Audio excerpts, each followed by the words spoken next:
Alright, and here we go with my look at the new Robo Force series of figures. And these come from Toyfinity.com. So if you want to find out more about these guys and order them, go to their website. That's pretty much the only way you can get these. These are not sold in stores. This is basically an independent company kind of reintroducing the Robo Force line. And real quickly, the Robo Force line, originally it was called, I believe, Max Steel's Robo Force. So if you do a search on the internet, I'm sure you'll find it. It was basically kind of a more obscure toy line that came out in the 80s there. And what it was a series of robots, and you had, good guy robots, bad guy robots. And basically they kind of all looked similar. They were very kind of stocky, bulky. They didn't have legs. Instead of legs, they basically had suction cups at their base. And they did have, like I said, kind of big arms. And each one kind of had a different little gimmick. I think the actual Max Steel robot basically had a little button on his back and you could press it and it'd make the arms kind of flex in and out like in a kind of bear hug kind of motion. And like one, I had a few of them when I was a kid, and one of them had a like a little water cannon gimmick where I think he could like suck up some water and like push his head and would squirt out water or something like that. One had little lasers that would pop up from behind his head or underneath his head or whatever it was. But anyways, you can go online and look up all that stuff. I'm not going to get too much into the history of all that. But basically, the guys at Toyfinity have sort of reimagined and redid this line and kind of brought it back to modern times. And what they've done, obviously, as you can see here, is kind of tweak it a little bit. It doesn't have a suction cup base. Instead, they kind of gave it some tank treads here. And what they did, which I like, is they combined this, or sort of modeled it with the Glyos system in mind. And if you're not familiar with the Glyos system or the Glyos toys, it's another sort of independent party that's doing their own little toy line. And they're basically like kind of like spaceman looking guys, or sci-fi looking guys. And what they are is basically the whole thing behind them is you can break them all down into their individual parts and kind of rearrange them however you want. So it's kind of like a Lego / building block kind of thing, where you can kind of just build these guys and create them and combine them in different ways and mix and match parts. So this guy here can break down into all the individual components, and you can kind of rearrange them and do them in pretty much any way you want. You're pretty much only limited by your imagination and the amount of parts you have on hand. So anyways, let's kind of take a look here at this guy a little closer. And this guy basically, as you can see, is just all done in the red color scheme. And it's got a lot of line work to it. So this one's pretty much plain in the sense that it's mostly just one color. So if you're into customizing and things, you could probably slap some paint on here, maybe fill in all the line work and make it more detailed, or customize it however you want if you're into that kind of thing. And real quickly, this guy here, they're calling him I forgot, let's see here, what are they calling him? He is called the Robo Force Reforged Hundred the Conqueror Edition. And this guy here comes with, according to the website, 41 parts. And these are all compatible with the Glyos system, so if you have any of those, you can, again, mix and match and make any kind of weird creation you can come up with. And I'm going to get a little bit into that because I'm not sure if that's a little misleading or not, because it says 41 parts. I actually counted this and I think it was like 39 or 35 or something like that. I can't remember exactly. But it's one little nitpick that I do have with these, and that is that, let me grab some of the extra parts here and kind of show you what I'm talking about. But these are all the extra parts that I got for this figure here. Let me kind of go out here. So it comes with this part here, which basically is, you can use it as, if you want, like a backpack for some jet thrusters. Let me go ahead and pop his head off here. So see what I'm talking about? They basically got these pegs, and they have a little socket here, and they're all the same size, so you can pretty much any place there's a hole, you can pop something on or pop it off and kind of redo it. But this is another one of the heads right here on the back, so I kind of had it as a backpack. So you see you got this sort of head sculpt here. and that sort of look. So if I wanted to change heads, I can just pop this on here. And these do take a little bit of force sometimes to press them in. So see, you can give them a different look. And even this head is reversible, like so. And the other, this is actually the Max Steel head. It's got the little eyes here that rotate around. You can pop this top part off. And you got this part, which basically could go underneath this guy like that, and sort of have like those eyes or hidden lasers that pop up like on the old one from the 80s, like I mentioned earlier.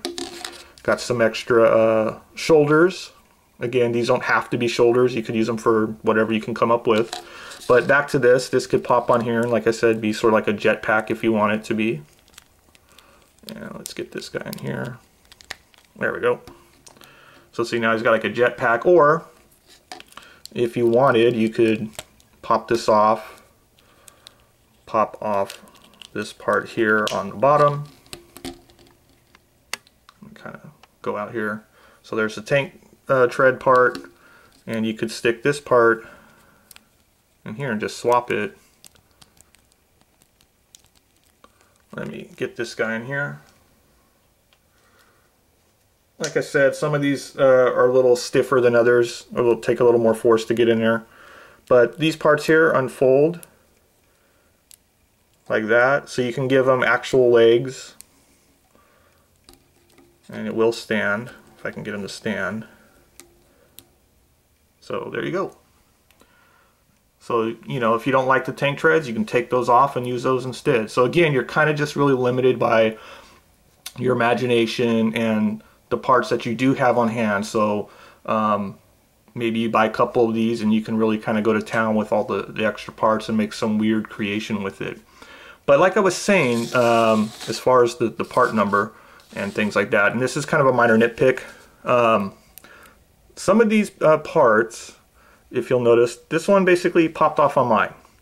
Now this is, I guess, a minor quality control issue, but you can see this part here is basically glued into here, and I guess this one didn't get enough glue applied to it, or it just, you know, didn't take like it should have. But not a big deal breaker. I mean, you could probably slap some more glue in here and just, you know, pop it back on and fix it. But I'm assuming this is how they're getting the higher part count than what I came up with, because I'm assuming they're going to count some of these as an individual part, even though it's really, once it's glued in, and then it becomes, this part here would be one part. You know, so when I'm counting it, I count this whole thing as one piece, not this piece and this piece. And there's several other parts where you can kind of see where they had that similar kind of joint here where it's glued in. I think on some of the robot heads, if you kind of look closely, I think you can kind of see in there like a little bit of a glue kind of leaking out here in this little groove right there. So if I was, you know, really curious, I could probably pry this off and it probably would be a two-piece assembly. But in my mind, I count this as one piece because I'm assuming this isn't meant to pop off. I mean, you don't want it to. So yeah, so I'm assuming that's where the difference in the part count comes from. And it's kind of just a minor nitpick. I've had only one joint where it's popped off on this guy here, and that was this leg assembly here. I haven't bothered to put any glue on it. It does stay on. It doesn't pop off. You know, it pops off if you pull it, but it's not going to just fall off if you tilt it or anything. So let's go ahead and switch the head back. But like I said, you can pretty much, again, the main selling point on these guys is just you can break these down into the individual parts and kind of redo them in whichever way you want, which I like. I think that's pretty cool. And also I like the original Max Steel toy, so this is kind of neat. You're kind of getting these back, but they're kind of done in a different way, and I really like them. I got the other one here, and this is an example. This one I kind of just did on my own. I kind of made a weird sort of custom looking guy here. And I believe they're calling this guy here the, let's see, what are they calling him? He is the Robo Force Origin Enemy the Dictator edition.